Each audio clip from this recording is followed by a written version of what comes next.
क्या शिव सिर्फ एक पौराणिक कथा है या वे वास्तव में भगवान हैं?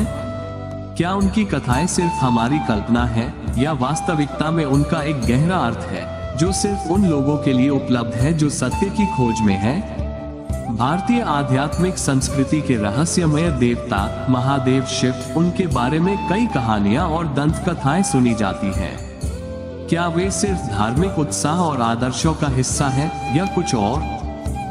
ये प्रश्न हर किसी के मन में उठता है और हर किसी के लिए उत्तर अलग होता है।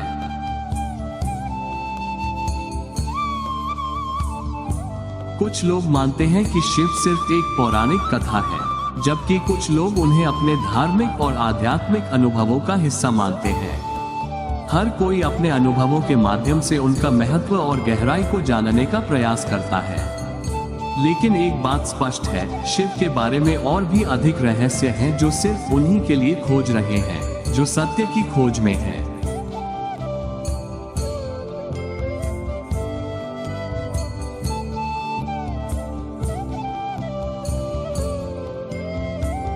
चलो शिव के बारे में बात करते हैं। शिव जो समय के साथ अपनी महत्ता और महिमा को बढ़ाती आ रही है। भगवान शिव जो अपने रहस्यमय और प्रेरणादायक चरित्र से हमें आत्मिक अनुभव की ओर ले जाते हैं। वह शंकर, भोलेनाथ, महादेव, ये सभी नाम उन्हीं के हैं जो हमें दिखाते हैं कि धरती पर एक ऐसा देवता है जिसके चरणों में हम सबकी समस्याओं का हल है। वे न केवल एक देवता है बल्कि एक अनुभव है, एक विचार है, एक ध्यान है। उनकी पत्नी शक्ति का नाम पार्वती, जो उनकी अर्धांगिनी है, हमें उनके संपूर्णता का एहसास कराती है। इनके पुत्र कार्तिकेय, अयप्पा और गणेश हैं तथा पुत्रियां अशोक सुंदरी, ज्योति और मनसा देवी हैं। उनके पुत्र पुत्रियां उनके साथ एक अद्वितीय परिवार का रूप बनाते हैं जिसमें सभी आत्माएं एक दूसरे के साथ गहरे संबंधों में जुड़ी हुई हैं। शिव को हम योगी के रूप में देखते हैं जो कैलाश पर्वत पर बसे हैं, जहां उनके भोलेनाथ के गीत सुने जा सकते हैं और उनके तांडव से संसार का विनाश भी हो सकता है। उनकी पूजा उनके शिवलिंग और मूर्ति के माध्यम से हमें उनके प्रेम और शक्ति के साथ जोड़ती है। उनके गले में नाग देवता विराजित होते हैं और उनके हाथों में डमरू और त्रिशूल सदैव उनकी शक्ति का प्रतीक रहते हैं। यह नहीं केवल एक मत है बल्कि एक अनुभव है जो हमें अपने असीम और अनंत आत्मा के साथ जोड़ता है। भगवान शिव हमें अपने संतुलित और प्रेरणादायक चरित्र से प्रेरित करते हैं जो हमें ध्यान में लिए हुए और अपने असीम ऊर्जा के साथ जीने के लिए प्रोत्साहित करते हैं। शंकर या फिर महादेव उन्हें जानने का एक अद्भुत तरीका है। वे हैं अनुपम, जो एक समय तो बड़े सौम्य और प्रेमयुक्त हैं और दूसरे समय रौद्र और निष्ठुर।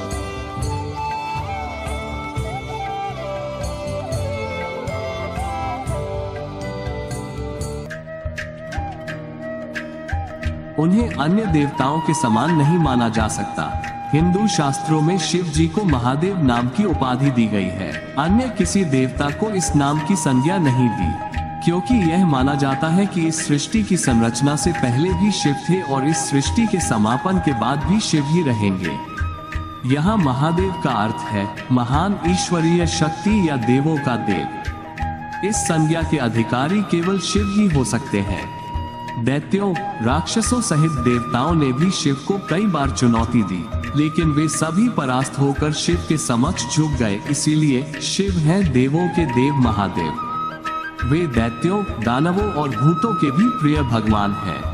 भगवान शिव को पूजने वाले देवों के साथ असुर, दानव, राक्षस, पिशाच, गंधर्व, यक्ष आदि सभी हैं। वे रावण को भी वरदान देते हैं और राम को भी। वे सभी को समानता से देखते हैं और उन्हें सभी के भक्त माना जाता है, इसलिए उन्हें देवों के देव महादेव कहा जाता है।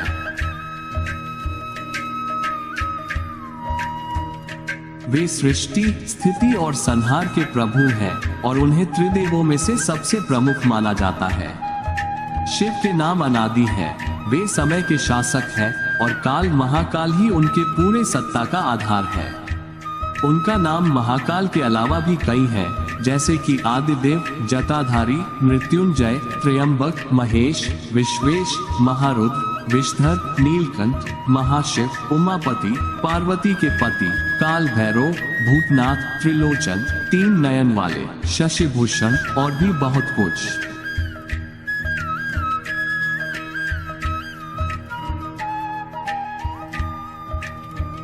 भगवान शिव को रुद्र नाम से जाना जाता है।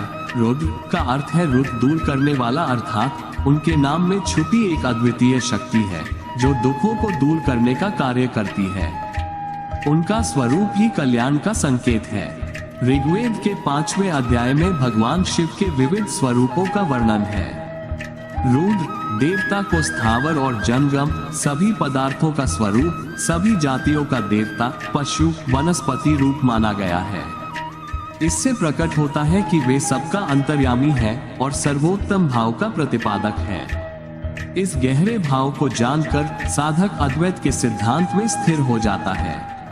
यह उन्हें एकता की अनुभूति दिलाता है जहां सभी भेद और अलगाव का अंत होता है। ये रुद्राष्टाध्याय का पृष्ठ नंबर 10 से संदर्भ लेते हुए विवरण गीता प्रेस गोरखपुर द्वारा दिया गया है। भगवान सूर्य के रूप में वे शिव मानव के कर्मों को ध्यान से देखते हैं और उन्हें उनके किए हुए कार्यों के अनुसार फल देते हैं। इसका मतलब है कि पूरी सृष्टि शिव के ही रूप में है। मानव अपने कर्मों के आधार पर फल पाते हैं। उन्हें अच्छे कार्यों का फल स्वस्थ बुद्धि, सुख, आरोग्य, धन और खुशी मिलता है, जबकि दुर्बुद्धि वालों को व्याधि, दुख और मृत्यु का फल प्राप्त होता है। ये सभी भगवान शिव ही नियंत्रित करते हैं और इसी प्रकार भगवान शिव का स्वरूप हर आध्यात्मिक साधक के दिल में उसके संदेशों के रूप में प्रकट होता है। वे न केवल सृष्टि के संरक्षक हैं, बल्कि धर्म के प्रतिष्ठान और सत्य के प्रतीक भी हैं। जब हम शिव के गहन अर्थ को समझते हैं तो हमें एकता की अनुभूति होती है जहां सभी भेद और अलगाव का अंत होता है। यह उन्हें महादेव कहलाने का कारण बनाता है जो हर किसी के दिल में बसते हैं। इसलिए भगवान शिव को समझना मानवता के लिए अद्वितीय और महत्वपूर्ण है, क्योंकि वे न केवल एक देवता है बल्कि एक दिशा भरे जीवन के मार्गदर्शक और सार्वभौमिक उपास्य हैं। उनका स्नेह और कृपा हमेशा हर किसी के साथ होती है जब तक हम उन्हें अपने दिल में बसाए रखते हैं। आज के इस यात्रा में हमने देखा कि भगवान शिव कैसे हमारे जीवन में अत्यंत महत्वपूर्ण है। उनका स्नेह, कृपा और आशीर्वाद हमें हमेशा साथ देते हैं। उनके ध्यान में हम प्रशांति, आनंद और समृद्धि की अनुभूति करते हैं। इसलिए अगर आप भी भगवान शिव की कृपा और आशीर्वाद को अपने जीवन में अनुभव करना चाहते हैं तो जरूर देखें और हमारे शिव शक्ति टीवी चैनल को लाइक और सब्सक्राइब करें, जिससे आप हमारे नवीनतम वीडियो और आध्यात्मिक ज्ञान को प्राप्त कर सकें। धन्यवाद। ओम नमः शिवाय।